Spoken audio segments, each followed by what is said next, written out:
Good afternoon. When I spoke to you all last week, I explained that the number of COVID patients going into hospital had doubled in a fortnight, and I explained that the rate of infections was climbing steeply. I said that we face the sad reality that on these figures we could expect many more daily deaths. And so that's why we announced the package of restrictions and stronger enforcement last week. At the same time, we've been intensifying the local lockdowns in areas where the disease has been flaring up. And I want to say I know how tough it is and has been for these communities. And I want to pay a particular tribute to the students who are experiencing a first term back at university unlike anything they could have imagined. I can assure you and assure everybody at universities that plans are being put in place to allow students home safely for Christmas. And I wish I could tell you tonight that the impact of this package has already begun to appear, but it will take time to feed through. And yesterday we saw the biggest rise in daily cases since the pandemic began. Today, a further 7,108. We've also had a tragic increase in the number of daily deaths, with 71 yesterday and again today. And these figures show why our plan is so essential. We have to stick to it together, and we should stick to it with confidence, because there are many ways in which we're far better prepared than we were in March. We're on track to hit our target of being able to conduct 500,000 tests a day by the end of October. We're already exceeding the number of tests per capita that are conducted in Germany, France and Spain. We have over 2,000 beds that could be available across seven Nightingale hospitals, and we will be able to go further if needed. We've ordered 32 billion items of PPE, and we'll have a 4-month stockpile of masks, visors, gowns and other essentials for winter. By December, by the way, we expect UK manufacturers will meet 70% of the demand for PPE, compared with just 1% before the pandemic. And in the last 6 months, we've more than trebled the availability of mechanical ventilators to our NHS across the UK to 31,500. But the best way forwards to protect the NHS, save lives, to keep our children in school and the economy moving, is to follow the rules wherever we live. So I want to thank everyone for the fantastic national effort that we are seeing and continuing to see. And no matter how impatient we may be, how fed up we may become, there is only one way of doing this, and that's by showing a collective forbearance, common sense, and willingness to make sacrifices for the safety of others. At this critical moment, when I know people will be wanting to know the details, I will be providing regular updates through these press conferences. And I have to be clear that if the evidence requires it, we will not hesitate to take further measures that would, I'm afraid, be more costly than the ones we put into effect now. But if we put in the work together now, then we give ourselves the best possible chance of avoiding that outcome and avoiding further measures. I know that some people will think we should give up and let the virus take its course, despite the huge loss of life that would potentially entail. I have to say, I profoundly disagree. And I don't think it's what the British people want. I don't think they want to throw in the sponge. They want to fight and defeat this virus. And that is what we're going to do. Even as we fight COVID, it's vital that people get all the treatment they need for other conditions. But it must be clear, if the NHS were to be overwhelmed by COVID, then no one could get any such care. And that's why we must bear down on this virus now, so that we never reach that point. And I'm absolutely confident that with ever increased testing, with better treatments, and of course with the prospect of a vaccine, we will get through this. So Let's follow the rules, wash our hands, cover our faces, observe social distancing, download the app, as 14 million of you have already done, and together we will fight back against this virus, protect our NHS, and save many more lives. I'm now going to hand over to Chris Whitty. Thank you, Prime Minister. First slide, please. I thought it was sensible to start off looking back over what happened in the first wave of this pandemic in the UK.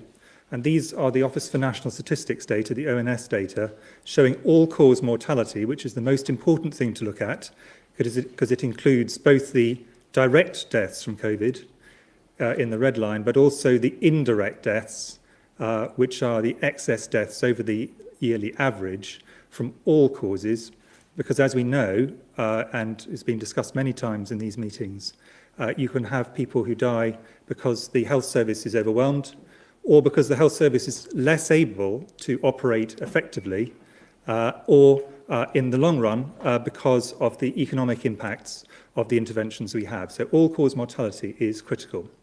And if you look at this across the various areas of England, and the same is true, in fact, if you look in the other three nations of the United Kingdom, what you see is a wave that happened over the period from late March through to July in all-cause and COVID-associated mortality. And these data are broken down by region. Next slide, please. The pattern we are seeing in the current upswing in COVID cases is at this point in time, and this may change, rather different. There is, on the left, what we have is the total rate in terms of the amount of COVID that is being detected on a weekly basis, where darker colours are the more severe, the higher rates. And as you can see, at this point in time, there is a very heavy concentration in particular areas, in particular in the northwest, the northeast, and parts of the Midlands. But on the right, what you can see is also the increase in COVID activity that is happening over the last 7 days. Any colour in orange means it is increasing, and the darker the colour, the more rapid the increase. So what you can see in this is that there's a general increase across the whole of England, and the same is also true in Scotland, Wales and Northern Ireland, with a few exceptions, but a very rapid increase in particular areas, again, particularly in the northeast, northwest, and areas of the Midlands, not exclusively there. Next slide, please. And this breaks this down into the regions of England, but also looking at different age groups. And what you can see in each of these areas is the multiple age bands from the dark blue, which are the youngest children, up to the black, which is those aged 80 or over. And in most regions of England, you're seeing a relatively flat, though gradually rising picture in terms of number of COVID cases over time. But if you look at the northeast and northwest, and Yorkshire and Humber, and to a lesser extent the West Midlands, you can see a significant rise now, particularly in younger people, but increasingly also in people who are older and have a greater risk of having a bad outcome. Remembering, of course, that young people can also have bad outcomes in terms of prolonged symptoms, even if they do not have a fatal case or one that gets some intensive care. So this increase, as you can see, is accelerating quite rapidly in some of those areas. Next slide, please. Some people are worried that this might be based just on testing capacity. So this is a different way of looking at the same thing in the same areas, looking at test positivity rate. And in parts, in particular, of the northeast and the northwest, we've moved from a situation where, by age group, the average might have less than 5% of tests being positive, up to a situation where, for some age groups, over 15% of tests are now positive. This implies there is a very significant increase in terms of transmission in these areas. Again, quite variable across the country. Next slide, please. it's important to differentiate between different age bands, between younger people, children, and young adults. And this is just to make the point, in the dark blue and light blue colours, we have children 5 to 10 and 11 to 14, and in green we have children aged 15 to 16. And in these groups, currently, the rates are actually really not changing very much. These are school-age children in the main. Whereas in older young children and young adults, in those 17 up to 21, and the same is true for other young adults, the rates are now going quite rapidly. I've chosen to illustrate it with slide positivity. I could have done this with other routes. So this is important to remember when people worry about schooling. Schools are one of the areas, school-age children is one of the areas where the rates are not going up. And this is true across the country. Next slide, please. There is, I think, some people are wondering whether we could actually have a situation where the rates of infections are going up, but we're not seeing increases in hospitalization. So what this has on this slide is the admission rates on the right to hospital and the intensive care rates on the left by age. And I think an important thing to see on this is that the dark blue, dark line at the top and the green line, which is the one below that, in terms of people being hospitalized, are those 85 and over and 75 to 84. So older people are getting this, and they are then having to go into hospital and then transferring some of them, sadly, into intensive care. Next slide, please. And if we look at the hospitalizations across the country, they follow very much the pattern you would expect from the rates of infection. So in the Northwest and the Northeast and Yorkshire, the NHS data show that the rates of hospitalization are now climbing steadily. They're at a much lower level than they were at the beginning of April. We want to stress that really clearly, but they are definitely heading upward at a now relatively steady and rapid pace. In other areas, this is rather slower, and London and the Midlands are between these areas. Next slide, please. Final slide is just to look again at the intensive care rates, and people who enter intensive care are at significantly increased risk of dying. And this is again just showing in the northeast and in the northwest in particular, but also in London to some extent, we're seeing a significant uptick in the number of people who are entering intensive care. This is not yet at a stage where it is threatening our ability to have intensive care cases. There's still significant capacity in the NHS system, but this is definitely heading the wrong way. The final point I'd like to make before we go on to just an animation looking at the spread over time is about those who do not have COVID, and it is something which my colleagues in the medical profession have asked me to stress really strongly to people this evening. And that is that the NHS is absolutely open for business, and it is absolutely there not just for emergencies, for cancer care and for all other kinds of care. So what we're not saying is please don't go to hospital, please don't go to your GP, absolutely not. We definitely are very, very keen as a profession, as well as within government, that that continues. But we are just pointing out that the direction of travel for both hospitals and intensive care is clearly going in the wrong direction, particularly in these areas which have seen rapid increases in cases. We now have an animation. So this shows a map over time, starting in March.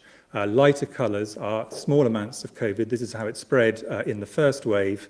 And on the right, you can see the wave getting steadily darker, concentrating at that stage in particular around London, but also other areas of the Midlands, North and elsewhere. And then due to the remarkable efforts of the entire nation, everybody coming together, we got on top of that wave. People kept social distancing, they kept all the rules about hands, face and space, and we had significant things that led to people not coming together in households. And the amount of COVID went down over time. But then it started to come back again, concentrating initially in a small number of places, but then has steadily spread, initially in these areas in the North and Midlands, primarily, not exclusively, but now potentially spreading elsewhere if we do not all take all of the various issues about social distancing and hands, face and space very seriously. Thank you very much.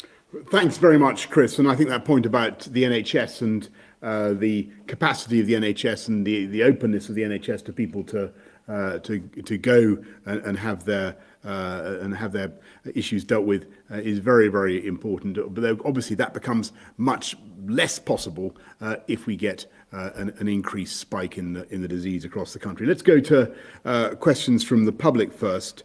To Tia from Oldham.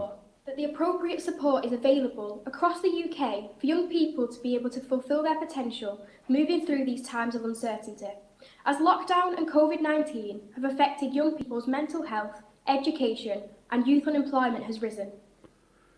Well, thank you very much, Tia. I think the answer to that is obviously that we will do everything we can to help young people through this difficult time, and you'll have seen the package that we put in place to support people going back to universities, working with the vice chancellors to get COVID secure universities. And again, I thank students for the responsible way that they are behaving in terms of employment for young people. Tia, the answer is that we really want to help young people get into jobs wherever we possibly can. That's why we've launched the Kickstart plan, £2 billion Kickstart plan to give people support in jobs, give employers support from the government up to the value of the living wage to support young people into work. And I'd also mention what we're doing in terms of training, the lifetime skills guarantee that we announced yesterday to give young people in their 20s, the ability to retrain, get the jobs that are out there. And we will do everything we can, as I've said repeatedly, to put our arms around the workforce, help young people through this pandemic and bounce back as strongly as we can the other side. Thanks very much, Tia. Let's go to Carl from Milton Keynes. Carl. Forgive me, Carl, I'm going to read your question. With areas in the country now under more stringent local lockdown rules, how are the enforcement agencies going to stop those people in these areas travelling to other parts of the country that have fewer restrictions? Well, clearly there are local areas, Carl, that are under particular restrictions, and what you should do is look at the website if you're in one of those local lockdown areas and see what restrictions you need to place, what guidance you specifically need to obey. But what we're not doing at the moment, Carl, is going back to the situation we were in March, and I really don't want to do this. I don't want to go back to a national lockdown where the overall guidance is stay at home. That is not what we're saying. We want to keep the economy moving. We want to keep young people, pupils in education. But the only way we can do that is if we all follow the guidance and depress the virus, get the virus down by following that guidance and keep things moving as much as we possibly can. Carl, thank you. Let's go to Laura Koonsberg of the BBC. Laura. Thank you, Prime Minister. We can see today that the limits are already in place on millions of people who have not stopped the spread, and you even had to apologise for failing to explain the rules properly.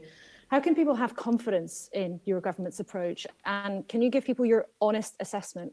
How high is the chance of more restrictions coming in for everyone, everywhere? And if I could ask Professor Whitty and Sir Patrick, you spelt out a possible terrible trajectory last week with as many as 50,000 cases a day. Now, the way you did that caused some controversy. With 7 days of extra data, what do you say now about how bad this might get?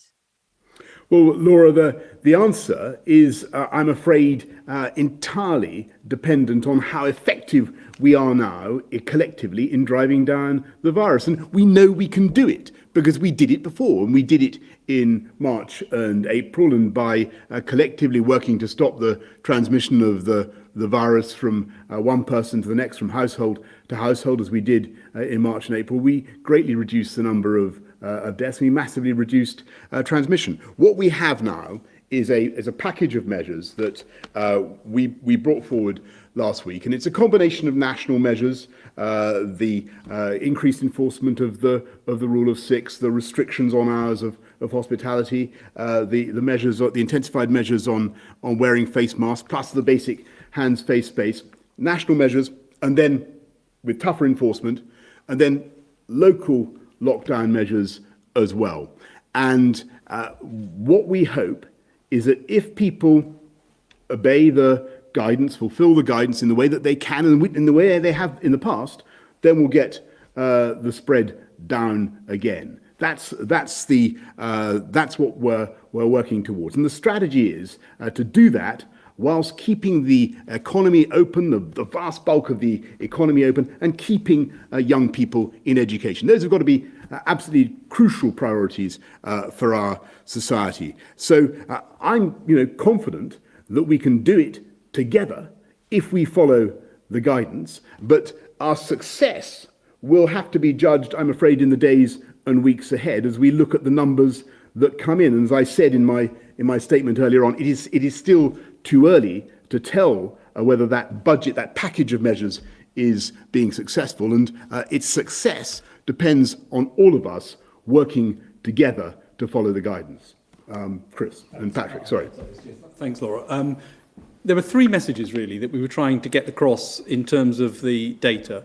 The first was, if you look at other countries, you see that cases go up, followed by spread to older people, followed by hospitalizations, and unfortunately leading to ICU and to deaths. That looks like what's happening here.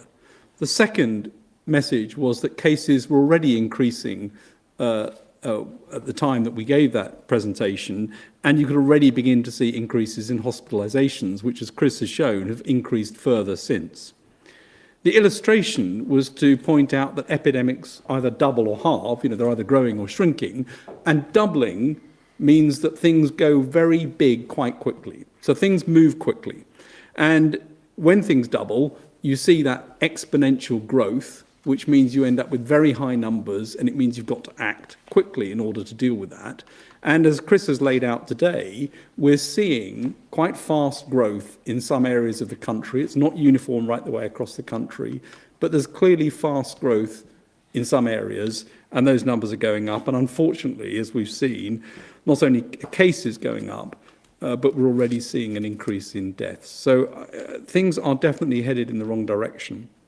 I do want to just make one comment there, which is quite important to understand when looking at the numbers of cases. The number of cases that we're seeing now are picked up because there's much more testing. The number of cases that are reported in March were almost certainly a very big underestimate of the total. So it's much more likely that back in March and April, at the peak of this, we were seeing over 100,000 cases a day at certain times. Whereas, of course, you were only able to measure and report a fraction of that. So it's not a direct like-for-like comparison. Thanks very much, Laura. Can we go to Robert Peston of ITV? Thank you. Hello. If you go back to the beginning of August and you track infections in England and Scotland, they have risen massively faster in Scotland. And again, within England, there is a much bigger problem in the northeast and the northwest in terms of rapid rise and incidence of the virus. Can you explain why there is this very big difference between the northern part of the country and the rest of the country? And then secondly, 71 deaths. On March the 21st, there were 71 deaths. Today and yesterday, there have been 71 deaths. Back in March, we were 2 days away from full lockdown. You don't think things are as bad or as urgent in terms of more remedial measures as you did then. What is the difference? I'm going to ask Chris and Patrick to comment both on the epidemiology, the localization of the disease, and the difference in the rate of spread of the disease between now and March the 21st. But clearly, one point I would make as somebody trying to get this disease down across the whole country is I do think that it is possible that there is a difference, Robert, now in the way the disease is expressing itself in the country. We are seeing some very clear local peaks. Just as I think, and Chris has made this point to me and publicly, just as there were local peaks in Italy and other countries, and it may be, and it's too early to say, but it may be that again this is a more localized phenomenon this time, in which case all the more reason for us to concentrate on these local solutions as well as the national solutions. But I think on the point about the rate of climb of the disease between now and March, I think it's a very interesting point. Shall I have a first go? Yes. Patrick will probably want to add to this. I mean, if you look around Europe during the first wave that happened here, the UK was actually an outlier in having an epidemic that was almost uniform in shape, although not absolutely in size, across the whole country. And if you look at Italy and Spain, for example, significant epidemics, but very, very highly concentrated.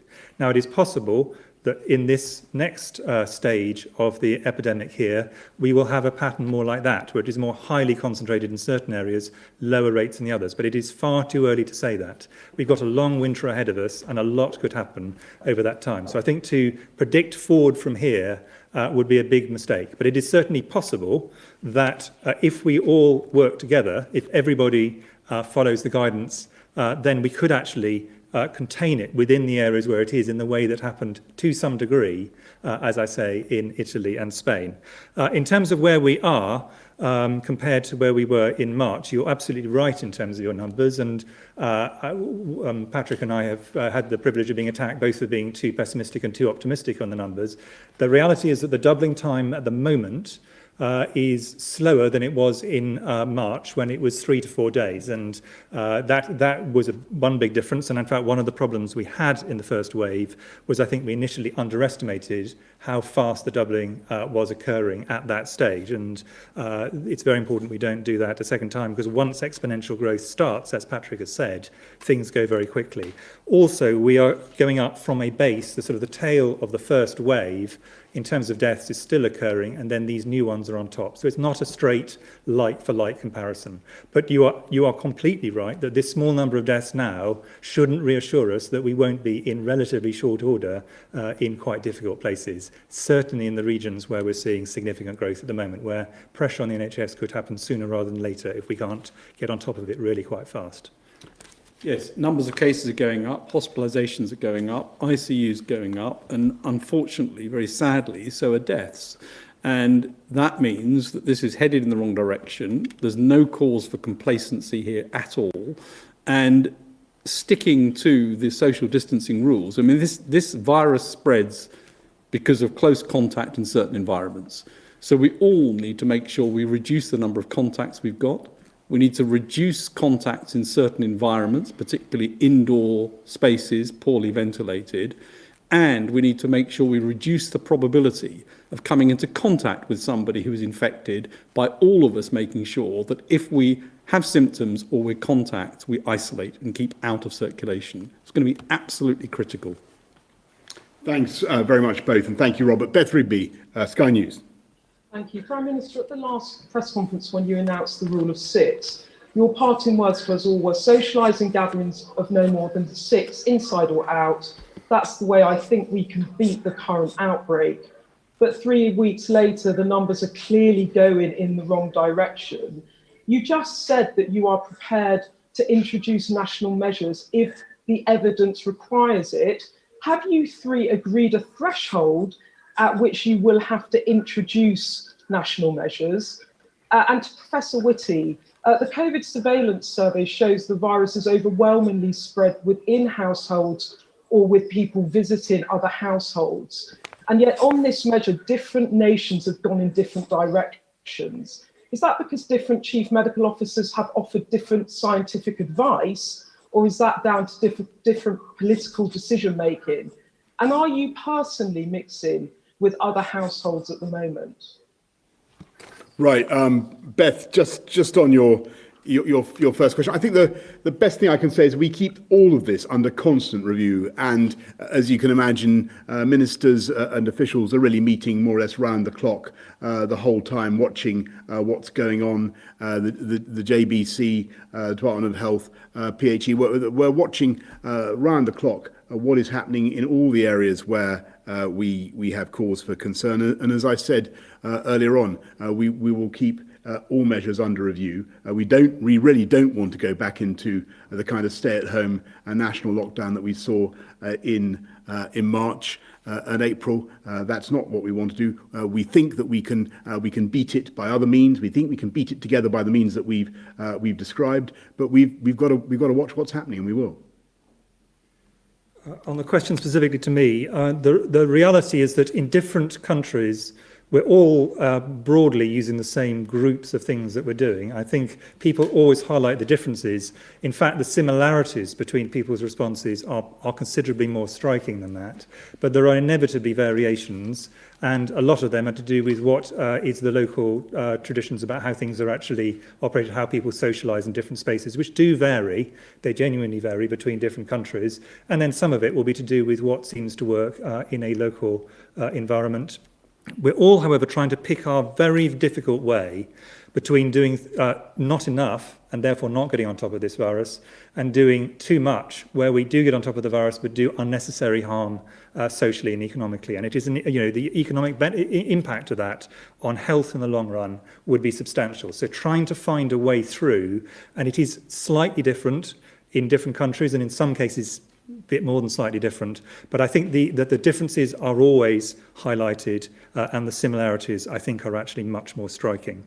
In terms of do I follow the guidance and the rules, I try absolutely to follow whatever the local guidance is locally, and I also, I have changed my behaviour, as I suspect everybody watching this has changed their behaviour since this epidemic began.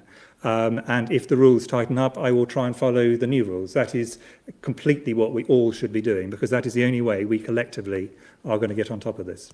Thanks very much, Chris. And thank you, Beth. Can we go to Pippa Crerar of the Daily Mirror?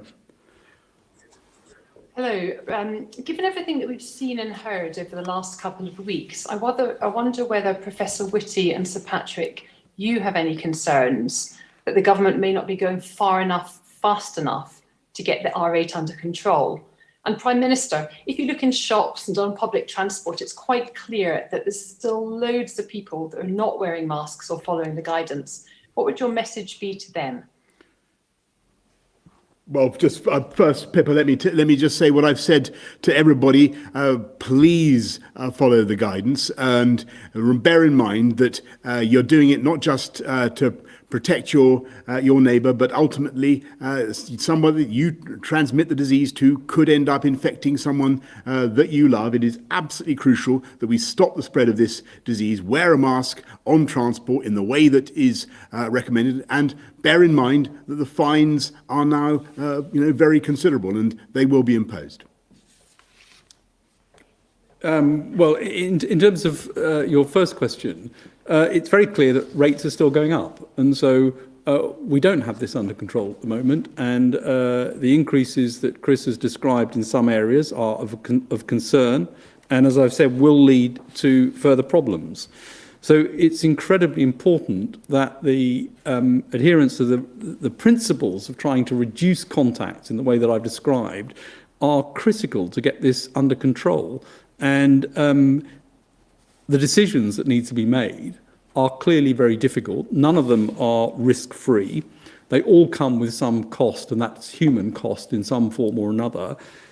Science can provide advice on the situation. Ministers need to make decisions as to when and how to act.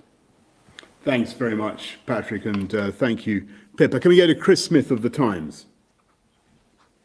Thank you. Can I firstly just pick up on one of the things Patrick said about the need to isolate if you've got symptoms, but a survey by the government and its scientific advisors recently showed that under 20% of people are, when they have symptoms, or contacted by test and trace. So why do we think that is, and does it not fundamentally undermine whatever national or regional restrictions are in place? And on the point about the localised nature of the outbreaks, so far. I mean, are you saying now that the government strategy is to come down hard over the winter on the north of England in order to spare London, South England, and elsewhere tougher restrictions? Well, can I just have a go at the second point there, Chris?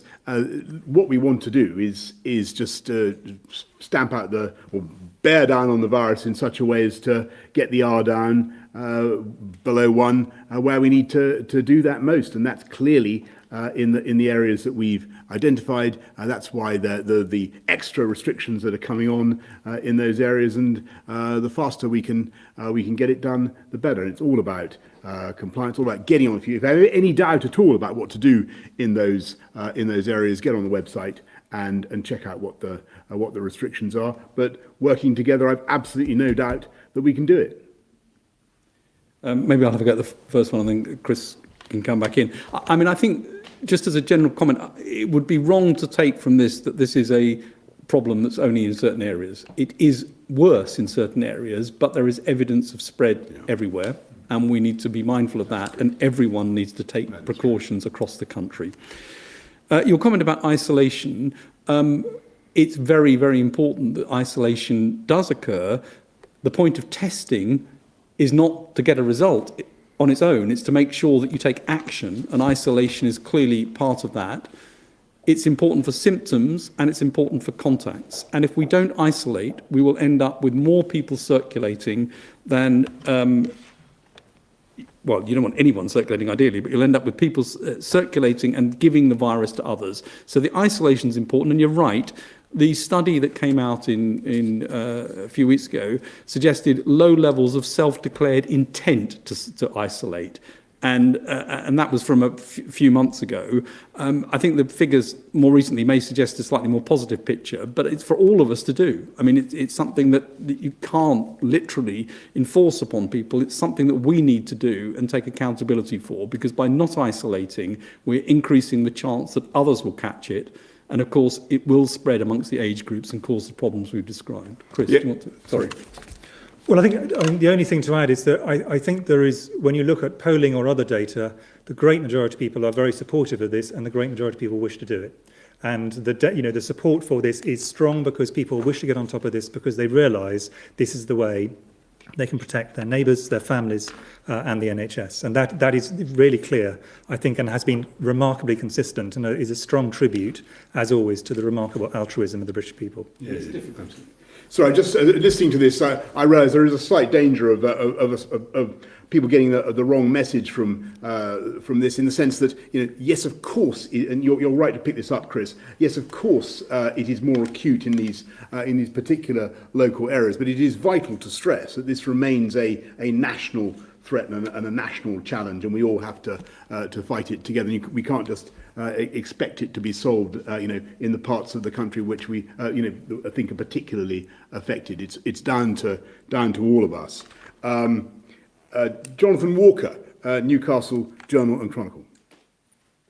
Hello, Prime Minister. Under the restrictions in place in the North East, a person can't legally visit their parents in the back garden, but they can legally sit with 5 mates in a pub beer garden, although they're advised not to. Can you explain the logic behind these rules, and what help is available to businesses who are struggling to understand and enforce these rules in the North East? Also, if I may, in addition, can I ask you, have you considered that just as complex national rules had to be replaced by something simpler, the rule of 6, there may be a case for doing something similar with local lockdowns? Yeah. Well, I obviously what we're trying to do here is to fight it nationally with a package of measures that I think everybody is familiar with. Hands, face, base, the rule of 6, the reduction in hospitality hours and so forth. Locally, in the North East, what we're also doing is restricting contact. You can't meet with your own household group inside, whether at home or in hospitality settings, and that's the rule. And you can't you're encouraged not to socialise outside. And of course, and people will pick up on various discrepancies or complications, complexities that have arisen as a result of this local approach. The best thing I can tell you, Jonathan, is everybody in the North East or elsewhere, in Merseyside, Midlands, everywhere where there are local restrictions, get on the websites, look at precisely what you need to do. But so much of this is about common sense and about following the basics of the guidance and just restricting the possibility of transmission from yourself to somebody else or from somebody else to you. And I think people do instinctively now understand how to do that. The more we do that, the more efficiently we do that, the better the chance we all have of getting this virus down. Thank you very much, Jonathan. Thank you, everybody, and see you next time. Thank you.